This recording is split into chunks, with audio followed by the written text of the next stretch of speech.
the ways to win. We'll see you back here Wednesday night. Good night, everyone. Live from Augusta, we're watching News 1226 at 11. It's already got raindrops on our big screen, and it looks like runoff day in Georgia might have raindrops on it, too. Hello, everybody. Election day tomorrow. Runoff day, that is. Voters going back to the polls. And, Emily, they might need a rain jacket. Yeah, I would say have the rain jacket as you step out the door and keep it close by throughout the day. So we are anticipating a few hit-or-miss showers starting early in the morning, lasting off and on throughout the early afternoon hours as well. That's going to keep our temperatures a little bit on the cooler side of things. Overcast sky conditions, likely going to be a little bit of a gloomy Tuesday for us. But we do have a potential flash flood risk for us, marginal flash flood for your Tuesday. Once we get into Thursday, Friday, that will kind of start to expand a little bit. And Friday, we could see a decent amount of rainfall for us as we go throughout the end of the work week. But good news is your weekend is looking mostly dry. I'll have a more detailed look of what we can expect not only tomorrow, but for the rest of the work week coming up. Rain jackets on Monday, rain boots on Thursday. Thanks, Em. Tonight, upgrades are coming to parks in North Augusta. Money for improvements approved by the city council there. You're Ethan Hunter live here in the studio with us to answer the what, when, and where. Yeah, but summer is when we see our local parks get some of their highest use, with parents looking for free outdoor activities for their kids out of school. In North Augusta, the mayor tells me that one of the highest used city parks is at the North Augusta Community Center, especially that basketball court. The infrastructure around that park seeing an investment from the city. Nothing. What I say? Weston and RJ face off. Oh my God, oh my God. 1v1 at Maud Edenfield Park almost every day. Like, I live right down the road from here, and it's like, it's the only park I can really go to. Chris is Weston's dad.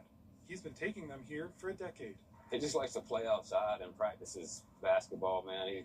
He's always practicing. They're always outside playing. With school out and summer in full swing, kids go to North Augusta parks to pass the days. I'm just glad there's something here for kids to do off the games and outside, you know, not just in the house all the time. Monday's city council meeting authorized funds to repave the parking lot and put in LED lights at the park, with improvements to the community center too. We put a lot of money into the inside refinishing of the community center a couple years ago. Now we are going to put that same amount of money into the outside because the lighting is terrible. It needs to be lit better and safer. We need nice parking. North Augusta's parks have grown with the city, with recent upgrades to Creighton Park and Riverview's tennis courts too. To have so many parks in our downtown, in neighborhoods, in areas that are being used, this is the time to use it. For RJ and Weston, they just need a hoop or a patch of grass. This is their local place to go, man. To have a good time. That investment is around $300,000 for infrastructure upgrades to that park and that community center, as well as kids and adults fill the city's 18 parks. Ethan, thanks. Good to see those guys out there having a blast, and upgrades coming to that court they must love. News tonight, Augusta's downtown VA Medical Center working to fix the damage from flooding that happened over the weekend. That water from a busted pipe there. We're told 3 floors were affected. Tonight, some patients with appointments are being rescheduled as work to fix that damage continues. Tonight, we are learning new details about a dog attack that killed a 3-month-old baby girl in Augusta. The story exposing a larger problem across Georgia. It is the number of certified foster homes. It's dropped nearly 20% since 2019 across the country, but here in Georgia, that number has dropped a staggering 40%. Your senior investigative reporter Liz Owens explains the fallout from the shrinking number of foster homes. 911 was the exact location of the emergency. In Augusta, the dog killed the baby, and I was asleep and I never saw it.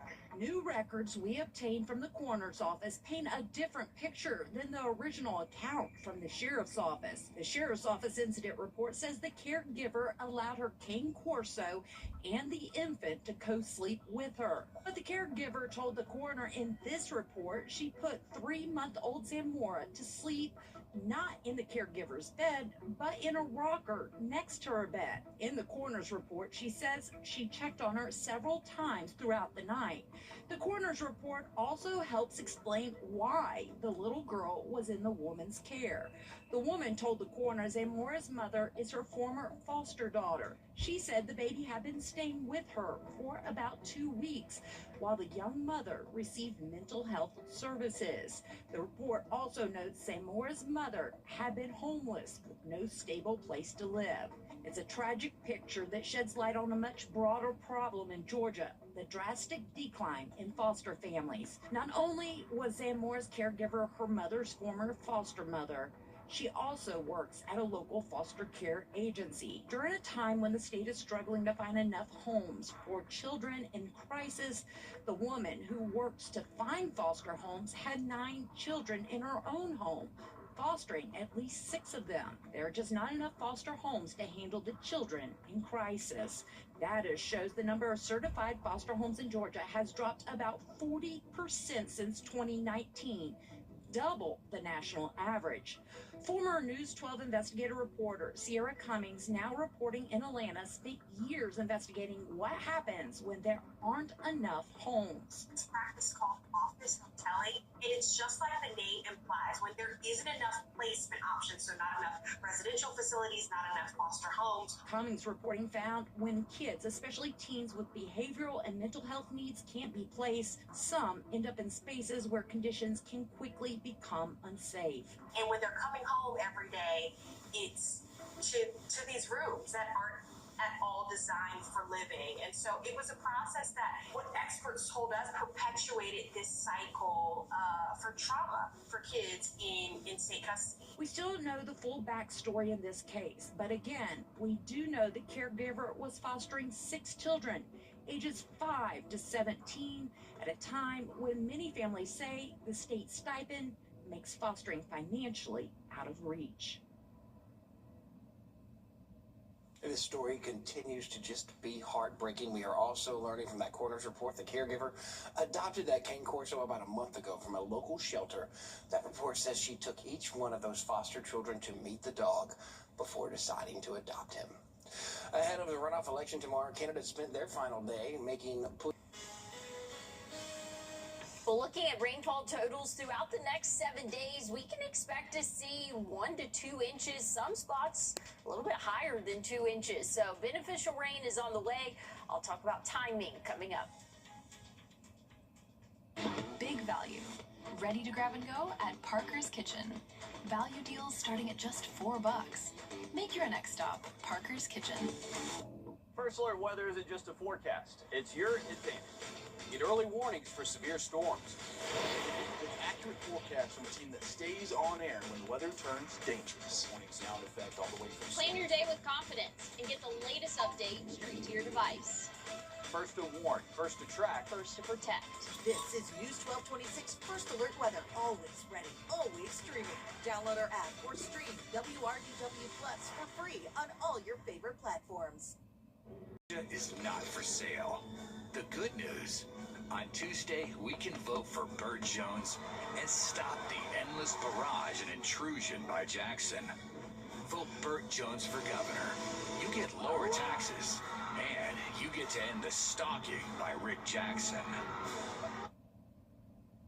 If you've never passed our station, you've never seen our giant window that faces Riverwatch Parkway. This was the view outside today, though, as the sun was setting. What a beautiful sunset it was. But the clouds are rolling in, huh? The clouds are rolling in, but sometimes that actually makes a really nice sunset. What was the thing, like red in the morning, sailor take warning, red at night, sailor's delight? Yes. Isn't there science to back it up? Because doesn't it mean like it's low pressure to the west or something? Oh gosh, don't put me on the spot like that. I'm not sure about the sea weather. Let's go back to all of the pretty colors there as they fly by. Moral of the story is the clouds are coming, and here Emily's telling you it's about to rain. Yes. Hey, I'm a little bit better versed in the CSRA weather, and we're anticipating some rainfall tomorrow. I would have the rain jacket as you step out the door and keep it with you as we go throughout the day. We can expect to see a decent amount of rainfall, not only tomorrow, but really throughout the work week. Wednesday is looking to be the driest of the next couple of days. Thursday, a few showers, but mainly later on into the evening. Friday, or widespread rain for us. So beneficial rainfall, and a lot of that moisture is going to be coming from the Gulf, as there is an area of potential development as this unorganized system will move over the water and potentially gain some strength and organization as it moves closer even into inland Louisiana, and that's going to bring moisture to us here in the CSRA. So tomorrow we can expect to see a few light showers starting off the morning, and then we can expect to see a little bit more widespread light to moderate showers. So not super heavy rainfall as we go throughout the day tomorrow. And then as we go throughout our Wednesday, things are looking a little bit better. This model's just frozen behind me there, but there we go. We can expect to see, again, just light showers throughout the afternoon. A little bit of a gloomy Tuesday for us. Wednesday looking mostly dry.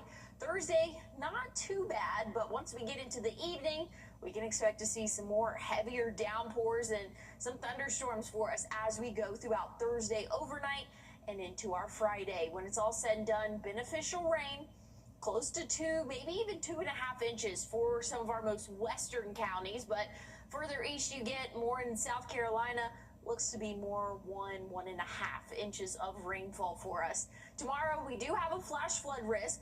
Marginal risk for a good portion of the CSRA. We'll have a marginal risk again come Thursday, and then Friday. That's going to be our biggest rain event, I would say, of the week. We do have a slight flash flood risk for our most northern counties. So have the rain gear with you. Keep it close by throughout the week. But something I do want to point out, tomorrow will be a little bit cooler for us. Highs only reaching the low 80s, but we'll bounce back quickly into those upper 80s for the rest of the week. Going into our weekend, not too bad. Mostly dry. Well, you could still see a few showers for your Saturday, but Sunday, Father's Day, 91. And we're going to keep the 90s for the start of the work week next week.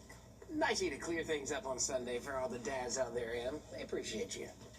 Let's go to break and live look at Las Vegas. And how cool does the sphere look tonight as the sun sets there?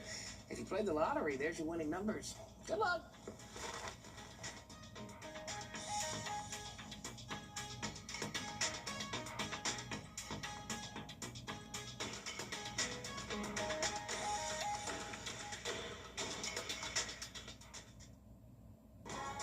You're very good. Yeah, Ted Lasso is a great show. It's wonderful. Are we going to be watching it inside, though? Season 4. Yes, we are anticipating rain throughout the day tomorrow, so have the rain. As you step out the door, I'll have a look at your 7-day forecast one more time coming up. Time in 10. Sponsored by Riverside Heating and Air.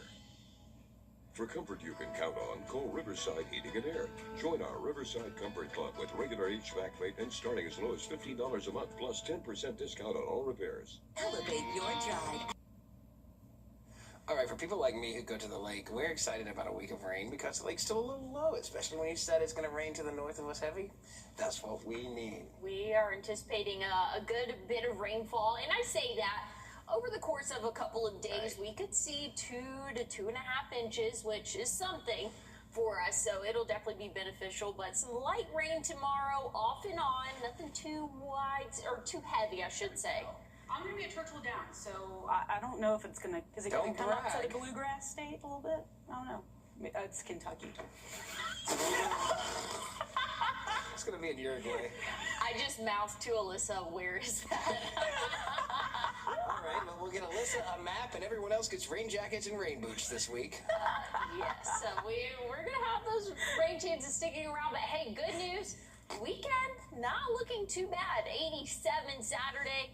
We'll be back in the 90s for the start of the week next week. Your Father's Day looking nice and dry, but definitely feeling like summer. If you think we're funny here, you should see us at 10. The morning show, though, it starts at 4:30 a.m.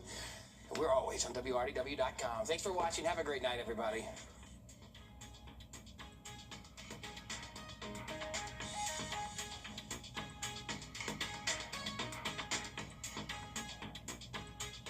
Rick Jackson.